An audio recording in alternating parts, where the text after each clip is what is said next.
بشرا اور فواد کی محبت کا راز بھابی کے سامنے کھل کر آ جاتا ہے، کیونکہ جیسے ہی فواد بوکے لے کر آتا ہے بشرا کے لیے اور اس کے ہاتھ میں تھمانے لگتا ہے تو بھابی ان کے لال لچن دیکھ کر اسے ساری سمجھ لگ جاتی ہے کہ آخر کیا سین چل رہا ہے۔ تو دوسری طرف مسرت ہے کہ جاتے جاتے بھی اپنی اماں سے گالیاں سننے سے باز نہیں آتی، کہنے لگتی ہے کہ مسرت اس گھر میں اب نہیں آئے گی، میرے کسی بھی فنکشن میں اب وہ نہیں بیٹھے گی۔ ڈرامہ سیریل بجو کی آنے والی قسط میں آپ دیکھیں گے کہ مسرت مایوں میں بیٹھے ہوئے بھی اپنی زبان کو لگام نہیں دے پائے گی، اماں کو بلائے گی، ارے اماں میری بات سنو آ کر۔ جیسے ہی اماں کمرے میں آئیں گی تو کہنے لگے گی اماں میری بات کان کھول کر تم سن لو، میرے اب آنے والے کسی بھی فنکشن میں دردانہ جیسی منحوس عورت نہیں بیٹھے گی، میں بتا رہی ہوں، کیونکہ پہلے ہی اسی کی منحوسیت کی وجہ سے میرا ٹک ٹاک اکاؤنٹ بند ہوا ہے، اب میں نہیں چاہتی کہ میری بارات آئی بھی پلٹ کر چلی جائے مجھے لیے بغیر۔ یہ سب باتیں سننے کے بعد اماں کہنے لگے گی کہ مسرت تمہارے منہ میں جو بھی آتا ہے بولتے ہی چلی جاتی ہو، تمہیں ابھی بھی کوئی شعور نہیں آیا، کیسے گھر بساؤ گی؟ میرا تو یہی سر پھٹے جا رہا ہے کہ کیسے اس عورت کے ساتھ تمہارا گزارا ہوگا، وہ تو دوسرے دن ہی تمہارا ہاتھ پکڑ کے تمہیں گھر سے باہر نکال دے گی۔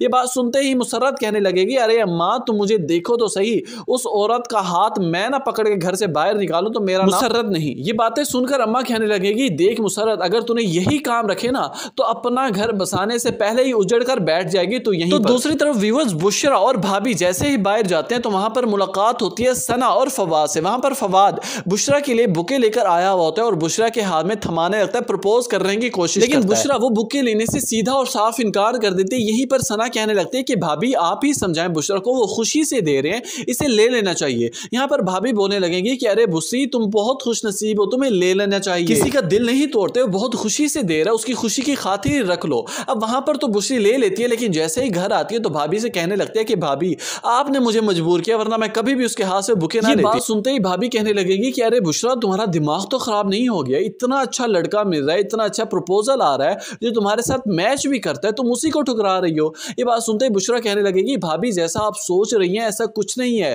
نہ ہی ایسا کبھی ہو سکتا ہے۔ یہاں پر بھابی کہنے لگے گی ارے کیوں نہیں ہو سکتا، تو میں کرواؤں گی تمہارا رشتہ، وہاں پر دیکھتی ہوں کون روک کے دکھاتا ہے۔ بشرا کہنے لگے گی بھابی یہ مسئلہ نہیں ہے، مسئلہ بجو کا ہے، جس گھر میں بجو جا رہی ہے اس گھر میں میں کیسے جا سکتی ہوں؟ ابھی یہی باتیں ہو ہی رہی ہوتی ہیں کہ مسرت کا اچانک سے گزر بسر ہوتا ہے اور وہ ساری باتیں بشرا اور بھابی کی سن لیتی ہے۔ اسے تو پہلے ہی شک تھا بشرا کی چال چلن پر، اب تو وہ سارا شک یقین میں بدل چکا ہے اور بشرا کو صاف اور سیدھی کہہ دیتی ہے بات کہ دیکھو بشرا وہ گھر میرا ہے، اس پر صرف میرا حق ہے، جو تم خواہشات جو تم سوچیں بنا رہی ہو نا اس گھر کی بہو بننے کے، وہ سارے نکال دو اپنے ذہن سے، اس گھر میں تمہاری کوئی جگہ نہیں ہے، وہ گھر صرف اور صرف مسرت کا ہے۔ کامنٹ سیکشن میں اپنی قیمتی رائے سے آگاہ کرنا مت بھولیے گا کہ آخر اگلی قسط میں کون سا نیا ٹویسٹ آنے والا ہے۔